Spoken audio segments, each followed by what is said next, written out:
Hello everyone and welcome to Career Talk with Dr. D. And today's topic is how to be a flight attendant. And today's guest is a flight attendant of Oman Air. Let us all welcome Miss Charlene Joyce Orbizo. Let's give her a round of applause. Ayan, virtual clap Hello pala. Wala pala everyone! kayo Hello, sila. hello! Ayan, so Kumusta kamusta ka kayo dyan naman sa Miss Pinas? Charlene? Eto, mabuting-mabuti naman po. So far, so good. Finally, na lumilipad na ulit. Mhm. Praise God for the opportunity na makalipad ulit. Grabe rin yung pandemic, no? Pero naapektuhan ka ba nung pandemic, yung airline, naapektuhan din talaga, eh, no?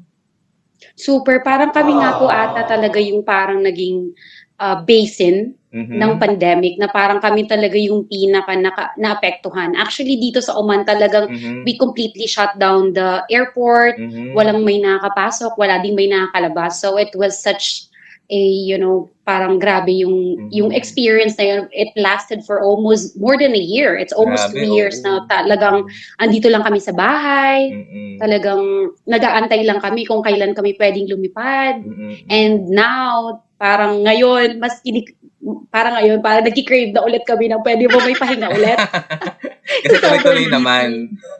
Tuloy-tuloy naman ngayon, praise Mm. God, buti naman.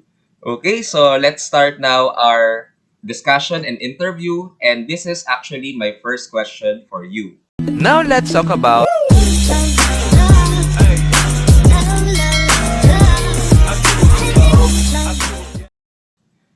what are the tips to be qualified to be hired as a flight attendant? Tips, actually very wide siya 'no, sobrang daming puwedeng maging tips. Pero para sa'kin talaga yung pinakauna is you really have to be goal-oriented. You need to Mhm. identify what is your goal. Yung pagiging flight attendant ba yun yung magiging magpapaka-happy sa'yo? Yun ba yung passion mo? You really have to identify that to yourself. Kasi kung gusto mo lang kasi uso or gusto mo lang kasi yung friend mo or yung mama mo gusto ka maging flight attendant, then you have to rethink about it.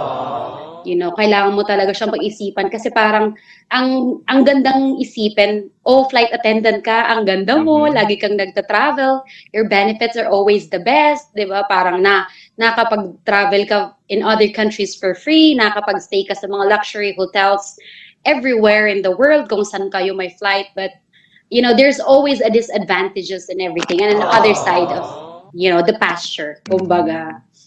So, yan focus talaga sa goal. Mhm. Tapos, syempre, ang number two is you really have to invest also in your interpersonal skills, Mhm. in your Mhm. customer service skills. Hindi basta-bastang papasok ka na lang as a flight attendant. Kailangan Mhm. mong i-shape yung pagkatao mo, yung Mhm. attitude mo. You really have to be more understanding. Mhm. Tapos, syempre, kailangan mo ding maging mahinahon Mm, lagi. mm. With the differences of culture, lalo dito, I'm working as an international flight attendant. Mhm. Kailangan mo talagang mag-adjust sa culture nila kasi ako yung dayuhan dito. Ako yung Mhm. nagtatrabaho para sa kanila. So, that's really something that everyone needs to know Mhm.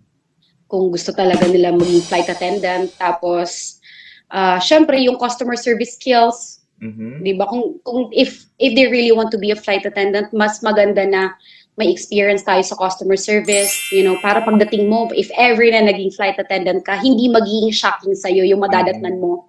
Kasi hindi lahat mababait, hindi lahat magugustuhan yung Mhm. serbisyo na kaya mong Mhm. ibigay, Mm.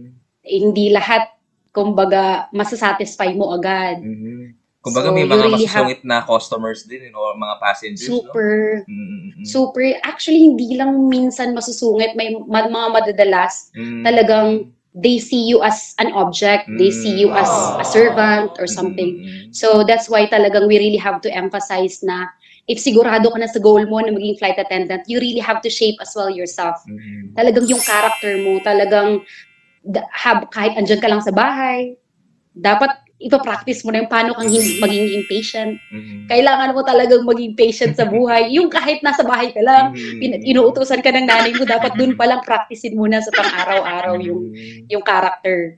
Kasi talagang napaka-importante. Kasi Mhm. hindi ka din maglalast Mhm. sa ganitong nature ng Mhm. trabaho kung talagang dun sa character sablay na. Mm.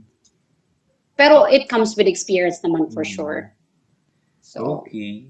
And of course, no, yung mga viewers natin, possible meron silang mga parang questions na ano ba yung parang magandang course no for me to be hired as a flight attendant. Ikaw sa observation and experience mo, ano ba yung usual course na hinahanap sa airline industry?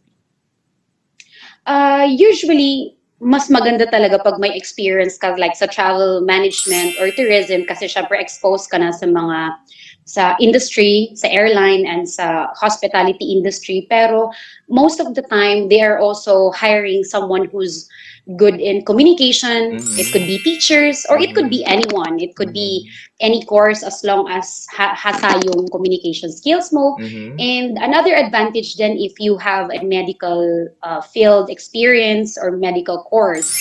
Kasi if ever may mga emergency on board, talagang ikaw yung mga pinakakailangan doon if ever. Mhm.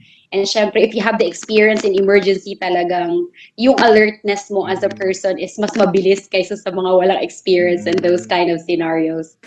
I see. Pero with regards daw sa application process, no, mahirap bang mag-apply lalo na yan sa mga international airline companies? Paano ba normally yung mga application process diyan? Tapos ano ba yung parang hinahanap nila or nag-exam pa ba diyan, nag-interview? Ano ba yung mga normal application process? Usually sa Pilipinas, Mhm. talaga interview first open day, parang pupunta Mhm. ka with your CV, with Mhm. your ano, parang in a corporate attire and everything Mhm. like a normal interview. Tapos parang titingnan muna nila yung weight mo, yung height Mm. mo, So, which tayong mga mm. Pilipino, hindi naman natin kailangan masyado ma-intimidate Mm. kasi like, yung pinaka-requirements naman nila is like 160 centimeters or like Mm. 5'3". Mm. So, sa mga 5'3" dyan or yung mga medyo sumabit lang sa Mm. 5'3", push pa din yan. Parang Mm. kaya pa din. Kaya pa. Lalaban pa din. Yes, Mm. kaya pa din. Tapos, syempre, yung tinitingnan din nila yung vision, yung clarity Mm. ng skin mo, Mhm. yung as much as possible if kaya ng mga aspirants natin na seek ng doctor advice regarding sa Mm. mga acne, pimples, or Mm. whatever, Mm. kung sa tingin nila na kailangan nila, before pa man sila pumunta ng interview, much better na pumunta na sila. Mhm. You know, just to avoid wasting time.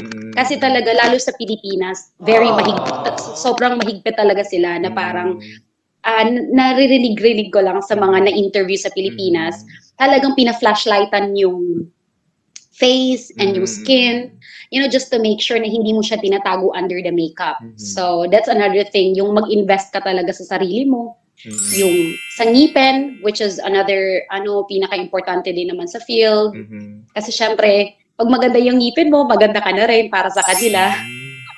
I see. So, yun, kailangan talaga mag-invest. Pero Mm. syempre, at the end of the day, hindi naman din tayo yung makakapag-decide nun. Mhm. Those are just guidelines sa mga requirements sa pag-apply. Pero at the end Mhm. of the day, if you know that you can do it, if you know that you are confident enough, and you Mhm. know that that's really your goal and that's really your passion, go for it, 'di ba? Mhm. Kaya tayo tinawag na nagpapa-interview kasi magpapa-interview tayo. There is Mhm. someone who will be there to look at us, to accept us, 'di ba? To judge us pagdating natin Mhm. sa interview. So may mga pangarap talagang just push through it, you Mhm. know. Kumbaga, we cannot limit ourselves just because feeling natin may kulang sa atin, feeling Mhm. natin hindi tayo matangkad, feeling natin Mhm. hindi tayo kagandahan, Mhm. feeling natin hindi tayo smart enough. Mhm. Kasi parang while I was din applying, parang ganun din ako lagi. I'm always doubtful sa sarili ko kasi nga hindi naman Mhm. ako talagang average. Just an average student. Tapos hindi Mhm. naman ako katangkaran, Mhm. hindi rin ako kagandahan. So parang nung mga nagsisimula pa lang talaga ako, yun talaga yung mga insecurities ko in Mhm. life. And as I get older, nung mga Mhm. naka-graduate na, nung naka-experience na ako sa customer service industry, sa hotel, dun ko na mas na-accept yung kung sino ako, kung ano yung mga abilities na meron ako. Mhm. Okay. So, dahil dyan, Miss Charlene, this is my next question for you. So, what are the challenges you've experienced working as a flight attendant? Oh, there's a lot of disadvantages working in international as an international flight attendant. Pero Mhm. yung unang-una talaga dito is talagang culture and language barrier, Mhm. which is very common kasi syempre from a very open country dyan sa Pilipinas, tapos biglang dadaling ka dito sa Middle East, which is Mhm. a very strict Muslim country. Tapos, syempre, yung, I mean, yung language barrier, hindi naman lahat din nakakapag-English. Hindi rin ako marunong mag-Arabic, which is their language here. So, that's really a challenge na talagang na-face ko dito. Pero nga, as you are exposed to the, ano, no, to the, sa trabaho, parang wala ka ding choice kundi matutunan talaga. Kumbaga, mag-adjust ka talaga sa kung ano yung meron. Mhm. Embrace your present, the reality para makatulong din sa career mo. Mhm.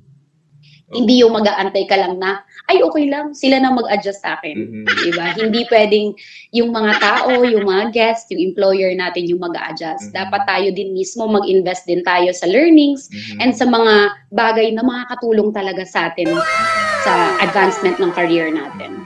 Pero normally, ang mga airline industry, they have trainings, no? A lot of trainings, am I right? Yes, yes. Mm. Actually, sa amin, 3 months training.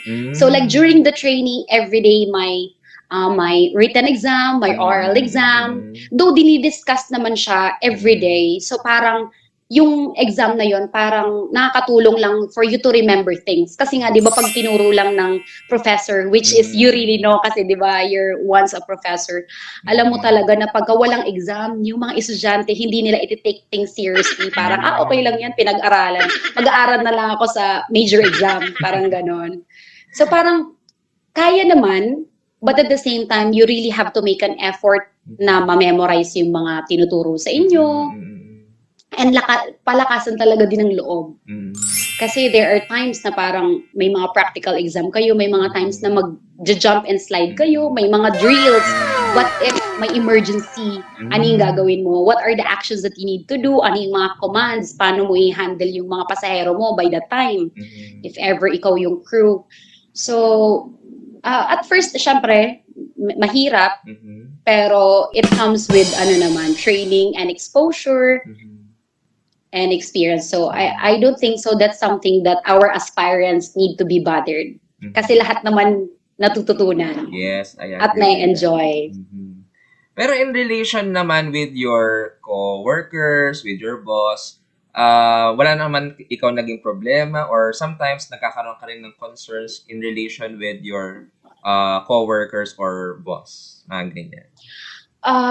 With that, parang hindi naman lahat din magiging mabuti sa'yo. Mhm. Kahit mabuti yung treatment mo sa kanila, maganda yung pakikisama mo sa kanila, hindi lahat magiging the same, di ba? Pero Mhm. at the end of the day, na ikaw na nakakita ng sitwasyon, ikaw na lang Mhm. ang mag-adjust, ikaw na lang Mhm. mag-intindi, kasi it will just create a, kumbaga problem in between both of Mhm. you. Lalo pat, like example, may mga flight kami na 8 hours, Mhm. sometimes 8 hours, tas balikan pa. So that's too long para Mhm. hindi kayo mag-agree for something, di ba? Mhm. At the end of the day, our main goal is to make our guests happy, di ba? That's So true. parang kung may here dito sa company, which is a really good thing. I really love my company so much kasi Mhm. they always say comply and complain. Mhm. If may problema ka sa akin, sige, pag-usapan natin 'yan. Mhm. Pero hindi muna ngayon, later Mhm. na. Unahin muna natin yung makakapag-satisfy sa mga guests natin. Make them happy and Mhm. later on, pagka hindi ka pa okay, even diniscuss na natin between our managers yung Mhm. concern natin, then you can report me. Mhm. You can inform the company kung may ano talaga yung problema mo sa akin. Then yung company na yung maggagawa ng actions against me. Mhm. Which is, para sa tingin ko lang, parang ang galing lang kasi hindi lahat Mhm. nabibigyan ng opportunity na talagang yung company mismo yung magse-set ng rules. Kasi Mhm. 'di ba may iba na parang pag ayaw mo True. sa Mhm. sa katrabaho mo, ayaw mo na. Mhm. There's a possibility na pwede pa kayo mag-away or Mhm. something, 'di ba? Pero ang kagandahan sa amin talagang sa company, they always remind us, comply and complain. Mhm. Kung may problema ka, later on. Now, Mhm. it's the guest time. They deserve everything. They paid for their ticket. They paid for Yes. for everything. So, kung ano Mhm. man yung dapat na para sa kanila, dapat ma-receive nila yon habang nasa flight pa sila. So, Mhm. parang, which is I really admire about my company. Wow. Okay. And here we go with our last question, no? For the advice, no, that's ating mga viewers. So, what are your tips, no, to have a successful career in this field? Mhm. Para sa akin, for you to be successful kahit sa ang field, but Mm-hmm. especially sa pagiging flight attendant, you Mm-hmm. really have to be coachable and versatile Mm-hmm. sa lahat ng oras. Hindi puwedeng, "Ay, ito lang yung tama kasi ito lang yung nakikita mo." Mm-hmm. Kailangan mong kailangan aware ka na anytime puwede kang magkamali, anytime puwede kang ma-correct, lalo pat we are working for someone na mas higher sa'min on board. Like, hindi lang crew lahat na nagwo-work, may mga supervisor kami on board, may Mm-hmm. mga managers kami. So, by that, you really have to respect their rules. Kasi 'di ba siyempre iba-ibang manager, iba-ibang tao, iba-ibang culture, iba-iba din yung rules of ano nila, of in the flight, iba-iba Mm-hmm. yung kumbaga procedure nila. So by that, you really have to be coachable, versatile, and respect. That's the most important thing for you to survive. Kasi kumbaga, kung lagi mo lang ipaglalaban yung gusto mo, Mm-hmm. lagi ka talaga makakahanap ng kaaway. Mm-hmm. In this kind of culture, talagang you really have to humble yourself. Mm-hmm. I see. And syempre, you have to persevere and you really have to be passionate, which are para sa akin talagang napakalapit sa puso ko. Kasi if dito sa work na to, with the pressure and everything, pagka hindi ka passionate and hindi ka nagpe-persevere sa buhay every day, Mm-hmm. you always end up losing yourself. Mm-hmm. So, syempre, with the negativity na na-absorb mo minsan sa mga guest mo, since hindi naman lahat Mm-hmm. mababait, mauubos ka, Mm, mauubos yung true. happiness mo sa trabaho. But if you are passionate enough, Mm, and if you always remind yourself kung bakit mo ginagawa yung mm, trabaho na yon, kung para mm, kanino, you will always be reminded na, okay, mm, hindi ko pwedeng kalimutan yung sarili ko. Hindi, I cannot lose myself in between of this, kumbaga, chaos sa flight kasi kailangan ko tong trabahong to or mm, because I'm working kasi love ko tong ginagawa mm, ko. true. Parang gano'n. So, that's really something that we really have to prioritize. Be passionate sa lahat ng Mm, ginagawa mo, whether sa airlines, whether sa ibang career, mm, kung saan man tayo napadpad, kung mm, saan man tayo dinala ng kapalaran natin, we mm. really have to be passionate and always remind ourselves kung saan tayo nagsimula. Yes. 'Di ba? Always remember kung ilang libong tao yung na kumbaga hindi nakapasa pero ikaw Yes. nakapasa, ikaw nabigyan ng opportunity na magtrabaho dito, na maging flight attendant or na Mm, maging doktor or na maging teacher or whatever. mm, Hindi lahat nabibigyan ng opportunity. Kaya yes. ikaw na andito, just really try your best to to be a living testimony na Mm, 'di ba? Okay, you're making a difference. You deserve this job. You mm. deserve this career. Parang gano'n. Okay, so grabe no, we really learned a lot from you, Miss Charlene, and I know our viewers have been motivated na talagang if they really want this career, number one talaga dapat nilang i-consider is yung pagiging passionate nila, okay? And with Yes. that, again, thank you so much, Miss Charlene, Thank you so much po. for the opportunity to interview you and sa lahat ng ating mga viewers na thank you so much then for watching.